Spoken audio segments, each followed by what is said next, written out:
नमस्ते विद्यार्थी भाइयों और बहनों। मैं अस्मिता बहन त्रिवेणी तीर्थ उत्तर बुनियादी विद्यालय कलसार कक्षा 10 के विद्यार्थी बहनों और भाइयों का हार्दिक स्वागत करती हूँ।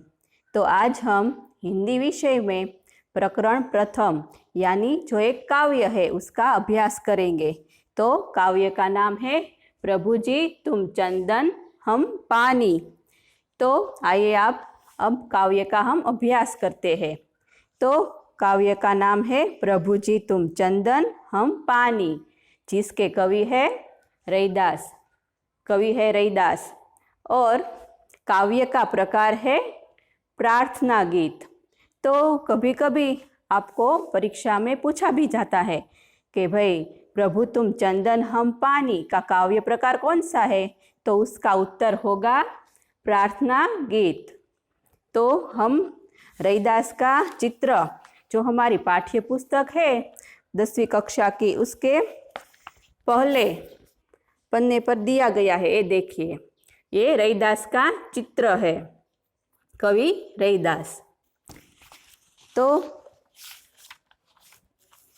अब हम कवि रैदास का संक्षिप्त परिचय लेते हैं। संत कवि रैदास कबीर के समकालीन महान संत थे। रैदास को रविदास के नाम से भी जाना जाता है। यह माना जाता है कि संत रामानंद जी के शिष्यों में से एक थे। ये काशी में रहते थे, पढ़े लिखे नहीं थे, मगर उनकी साधना उच्च प्रकार की थी। तो जो ये रैदास है वो पढ़े लिखे नहीं थे, वह अनपढ़ थे, उसे पढ़ना और लिखना नहीं आता था, फिर भी उसकी जो रचनाएं हैं वो उच्च प्रकार की थी। उनके पदों में अनन्य भक्ति भाव की अभिव्यक्ति है। संत कवि रैदास ने भक्त और भगवान के अटूट संबंध की पुष्टि अपने पदों में की है। आत्मा परमात्मा का मिलन सोने में सुगंध की भांति उत्तम बतलाया है। उनके पद बहुत लोकप्रिय है। उनके कुछ पद गुरु ग्रंथ साहब में संग्रहित है। बोलचाल की सरल सहज भाषा में 200 से अधिक पद है। यहाँ संकलित पद में रैदास कहते हैं कि प्रभु जी मैं हर हाल में आपके निकट रहना चाहता हूँ। मुझे आपकी भक्ति से प्रभुमय बनना है। मैं आपका दास आपकी प्रतीति चाहता हूँ। यहाँ आत्मा और परमात्मा की अद्वैतता वर्णित है। तो पहले हम काव्य का गान करेंगे और उसके बाद काव्य का अभ्यास करेंगे। तो पहले काव्य का गान करते हैं। प्रभु जी तुम चंदन हम पानी, प्रभु जी तुम चंदन हम पानी, चाकी अंग अंग बास समानी, प्रभु जी तुम घन बन हम मोरा, जैसे चितवत चंद चकोरा, प्रभु जी तुम दीपक हम बाती, चाकी ज्योति बरे दिन राती, प्रभु जी तुम मोती हम धागा, जैसे सो नहीं मिलत सुहागा, प्रभु जी तुम स्वामी हम दासा, ऐसी भक्ति करे रैदासा, प्रभु जी तुम चंदन हम पानी। तो अब हम काव्य का अभ्यास करते हैं। तो यहाँ पर कवि रैदास जो है वो प्रभु की भक्ति में लीन रहना चाहते हैं। वो हर हाल में प्रभु के साथ जुड़े रहना चाहते हैं। किसी प्रकार से वो प्रभु से अलग नहीं रहना चाहते। तो उन्होंने विविध प्रकार के उदाहरण द्वारा वो प्रभु से किस प्रकार जुड़े रहना चाहते हैं वो हमें समझाया है। तो यहाँ पर सबसे पहले उसने चंदन और पानी का उदाहरण दिया है। तो रैदास कहते हैं प्रभु जी तुम चंदन हम पानी, जाकी अंग अंग बास समानी। तो यहाँ पर जाकी यानी जिसकी, बास, बास यानी गंध, पर यहाँ पर हम सुगंध के अर्थ में लेंगे। समानी यानी के भर गई है। तो रैदास जी कहते हैं, हे प्रभु, जिस प्रकार चंदन की लकड़ी होती है उसे पानी के साथ घोलने पर जो पानी होता है वो भी सुगंधित हो जाता है, तो वो सुगंधमय पानी भी सुगंधित हो जाता है। और चंदन और पानी एक हो जाते हैं। चंदन को पानी के साथ घिसने पर वो एक हो जाते हैं, उसे अलग नहीं किया जा सकता। उसी प्रकार प्रभु, मैं भी आपके भक्ति भाव में लीन रहना चाहता हूँ। आपकी सुगंध भक्ति भाव के माध्यम से मेरे संपूर्ण शरीर के अंग अंग में व्याप्त हो गई है। आपकी जो भक्ति भावना रूपी सुगंध है वो मेरे शरीर के प्रत्येक अंग अंग में है। मेरे शरीर का प्रत्येक अंग आपकी ही भक्ति करता है। तो यहाँ पर प्रभु जी को कवि है वो प्रभु जी को चंदन कहता है और अपने आप को पानी कहता है। तो जिस प्रकार चंदन और पानी का मेल हो जाता है, उसी प्रकार प्रभु, मैं भी आपकी भक्ति में डूबा रहना चाहता हूँ। आगे देखते हैं, प्रभु जी तुम घन बन हम मोरा, जैसे चितवत चंद चकोरा। तो घन यानी बादल और मोरा यानी मोर। जैसे चितवत चंद चकोरा, चितवत यानी देखना और चंद यानी चांद, चकोर यानी चकोर नाम का पक्षी। तो रैदास जी कवि कहते हैं कि आप अगर बादल है तो मैं उन बादलों को देखकर नाचने वाला मोर हूँ। जैसे वर्षा ऋतु में घने घने बादलों को देखकर मोर नाचने लगता है, उसी प्रकार हे प्रभु जी, मैं भी आपको देखकर नाचने लगता हूँ, मेरा मन नाचने लगता है।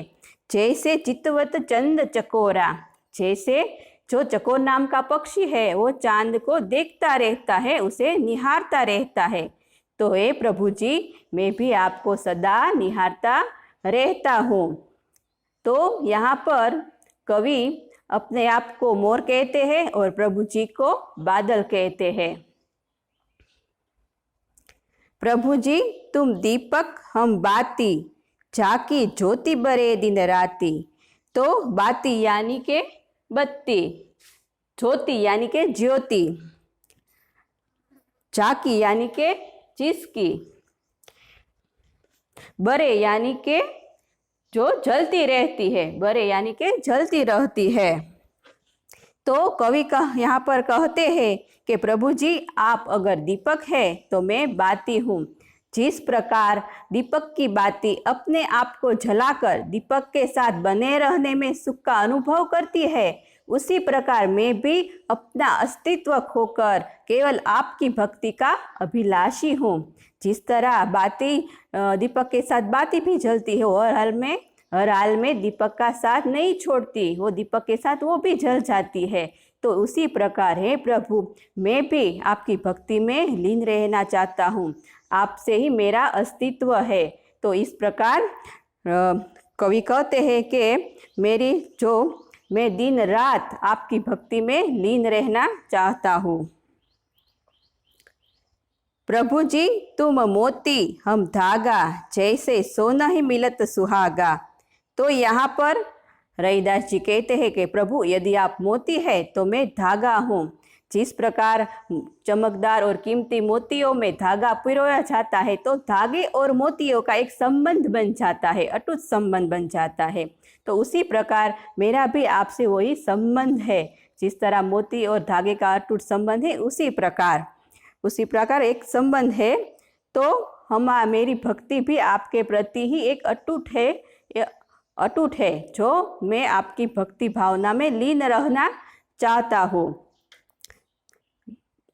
जैसे सोना ही मिलत सुहागा, जैसे सोने में सुहागा मिलता है, सोनही यानी सोने में, सुहागा यानी एक तरह का खनिज द्रव पदार्थ जो सोने को पिघलाने के काम आता है। इस प्रकार का एक खनिज पदार्थ है। जैसे सोने को पिघलाने काम आता है, इस प्रकार कवि ने सोने के साथ जो सुहागे का मेल है उसे अपने भक्ति भावना की संज्ञा दी है कि वे ईश्वर से अपने आप के जुड़ाव को सोने और सुहागे के मेल की संज्ञा देते हैं कि प्रभु जी आप यदि सोना है तो मैं सुहागा हूँ। प्रभु जी तुम स्वामी हम दासा, ऐसी भक्ति करे रैदासा। तो यहाँ पर अंत में रैदास जी कहते हैं कि यदि प्रभु जी आप मेरे स्वामी हैं, आप मेरे भगवान हैं, तो मैं आपका दास हूँ, मैं आपका सेवक हूँ, तो मैं आपकी दिन रात सेवा करना चाहता हूँ, आपकी भक्ति में डूबा रहना चाहता हूँ। तो यहाँ पर रैदास जी भक्ति भाव के माध्यम से अब एक दास्य भाव की भक्ति भावना करना चाहते हैं कि मैं सदा ही आपकी भक्ति का अभिलाषी हूँ। तो इस प्रकार जो कवि रैदास जी है वो हर हाल में प्रभु जी भगवान से जुड़े रहना चाहते हैं, वो उसकी भक्ति करना चाहते हैं, उसके जुड़े रहना चाहते हैं। इसीलिए उसने कई प्रकार के हमें यहाँ पर प्रतीक भी दिए हैं।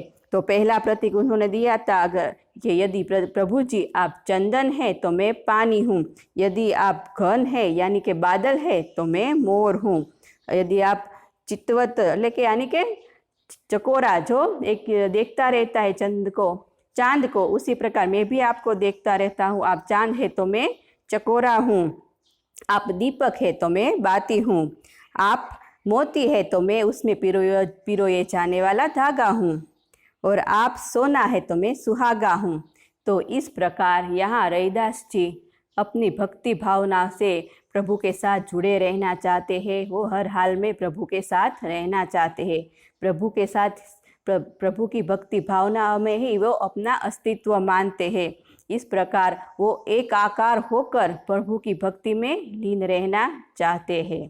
तो यहाँ पर हम काव्य का पूर्ण करते हैं।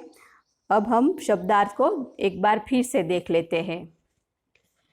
झाकी यानी जिसकी, बास यानी सुगंध गंध, समानी यानी भर गई है, घन यानी बादल, बन यानी जंगल, मोरा यानी मोर, चितवत यानी देखना, चंद यानी चांद, चकोर यानी चकोर पक्षी, बाती यानी बत्ती, ज्योति यानी ज्योति, बरे यानी जलती रहती है, सोनही यानी सोने में, सुहागा एक तरह का खनिज पदार्थ, दासा यानी दास, करे यानी करता है। तो इस प्रकार रैदास जी प्रभु की भक्ति भावना में लीन रहना चाहते हैं, एकाकार रहना चाहते हैं, वो प्रभु की भक्ति करके भक्ति में ही डूबे रहना चाहते हैं। तो अब अगले वीडियो में हम इस काव्य का स्वाध्याय करेंगे। तो तब तक के लिए नमस्कार।